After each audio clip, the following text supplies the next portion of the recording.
श्री वल्लभाधीश की जय, श्री गुसाई जी परम दयाल की जय। માધવદાસજીનું એક ધોળ પદ, પહેલાં પદ શ્રવણ કરીએ અને પછી તેના અર્થને જાણીએ।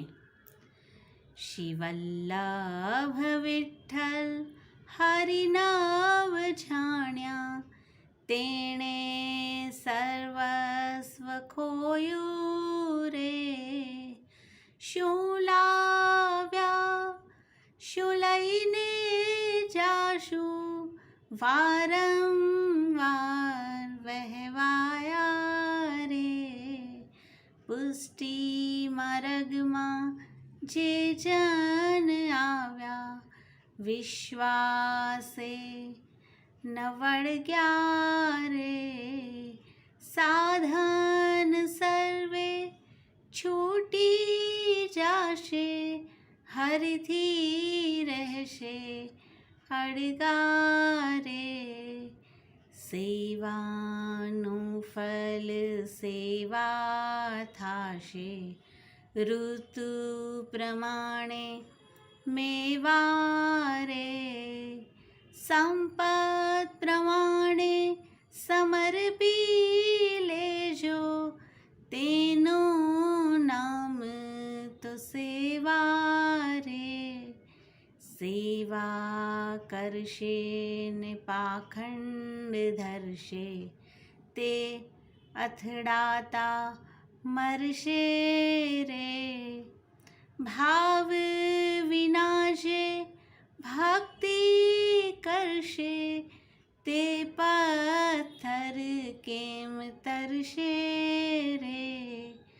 મીઠું બોલે ને આચરણ ખોટા, તેને તો ખલ કહીએ રે।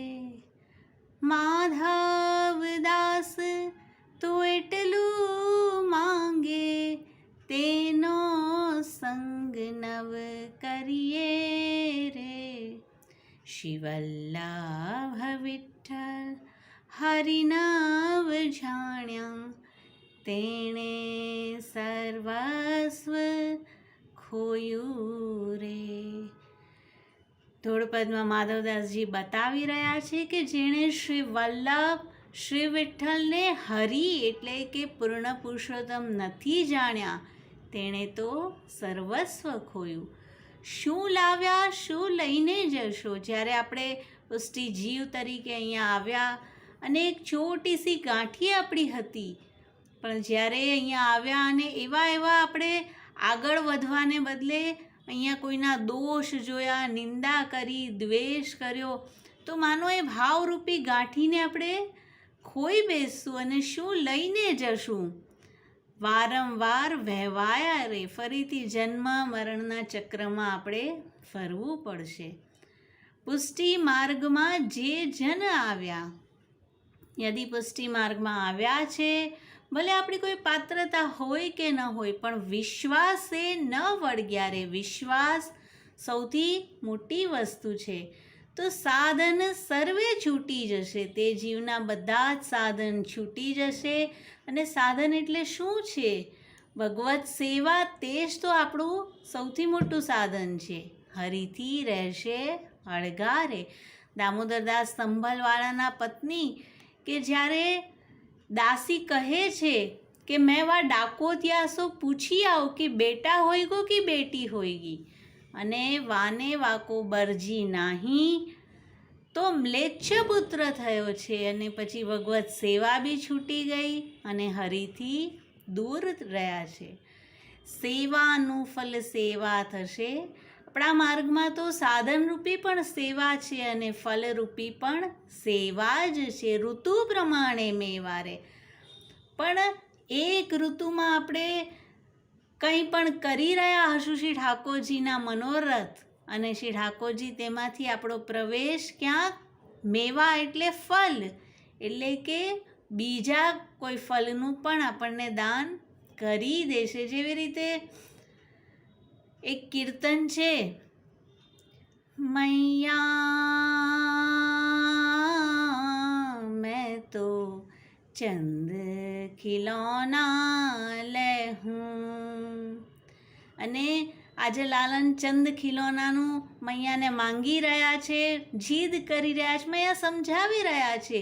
તો કીર્તનમાં આગળ આગળ મૈયા કહે છે, તેરી સૌહ મેરી સુન મૈયા અબ હી બિયાહન જઈ હોં, सूरदास वै कुटिल बराती गीत सुमंगल गई हों, चंद खिलौना लेहूं. તો બાલ લીલાનું પદ છે. ઠાકોરજી ખિલોના ચંદ ખિલોના માટે મૈયાને કહી રહ્યા છે, પણ ઋતુ ફરી ગઈ.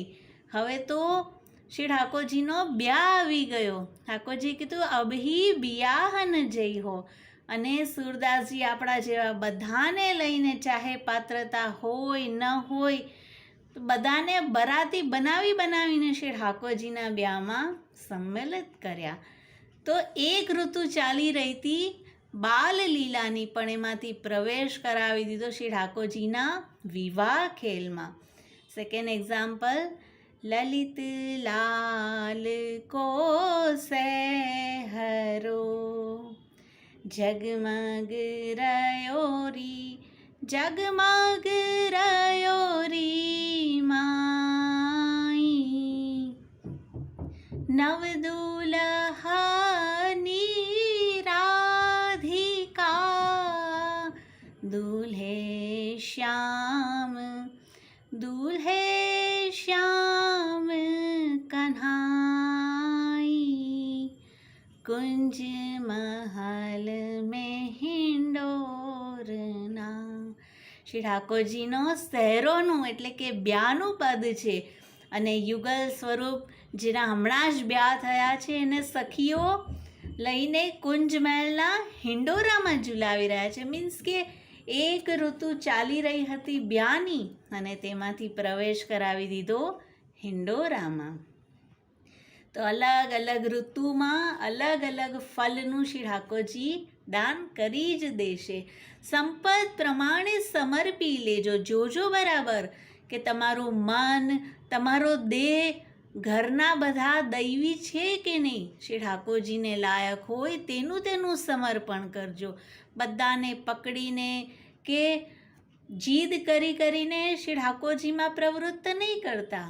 સેવા કરશે ને પાખંડ ધરશે તે અથડાતા મરશે રે. એક શેઠ કે જે હંમેશા શ્રી ગુસાईजीને કહેતા, मेरी बहुत इच्छा है ब्रज में जाइवे की, पर હું કહા કરું. અને એમ કરતાં બેટા થયો, તેનો બ્યાહ થયો, તેને ત્યાં બેટા થયો, દેહ છૂટી ગયો, સર્પ બન્યા છે, બીજા જન્મમાં શ્વાન અને પછી કીડા બન્યા છે. પછી ગુસાઈજી તેમને લઈને, બ્રજવાસી તેમને લઈને શ્રી ગુસાઈજી પાસે ગયા અને યમુનાજીમાં પુનઃ પ્રાપ્ત કરાવ્યા છે. મીઠું બોલે ને આચરણ ખોટા તેને તો ખલ કહીએ. મીઠું બોલે કે મારો તો બહુ ભાવ છે, મારે તો સેવા કરવી છે, એક બન્યા કે જે હંમેશા શ્રીજીના સ્વરૂપના વખાણ કરતા. આજે તો શ્રીજીનું કેટલું સુંદર સ્વરૂપ લાગી રહ્યું છે, અને સૂરદાસજી કહે છે આજે નહીં, તે પૂરા જન્મારામાં શ્રીજીના દર્શન નથી કર્યા.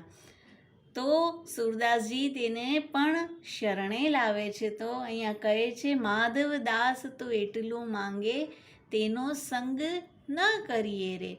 મીન્સ કે કોઈ ભગવદીય ચાહે કદાચ ન મળે, પણ જો કોઈ વંચકનો સંગ થઈ ગયો, તો જેમ કૃષ્ણદાસ હંમેશા કહેતા કે જે ભાવની ગાંઠી આપણે લઈને આવ્યા છે અને જશું ત્યારે તેમાંથી ગાંઠી નાની નાની ન થઈ જાય, જુઓ તે ગાંઠી ખુલી ન જાય, આપણો ભાવ જતો ન રહે. તો તેવા સંગ ન કરીએ અને શ્રી વલ્લભને, શ્રી વિઠ્ઠલને હરિ કરીને જાણીએ, જેથી કરીને આપણું સર્વસ્વ એવું ધન આપણા શ્રી ઠાકોરજીને આપણે ખોઈ ન બેસીએ. શ્રી વલ્લભાધીશ કી જય, શ્રી ગુસાઈજી પરમ દયાલ કી જય, શ્રી ગોવર્ધન નાથ કી જય.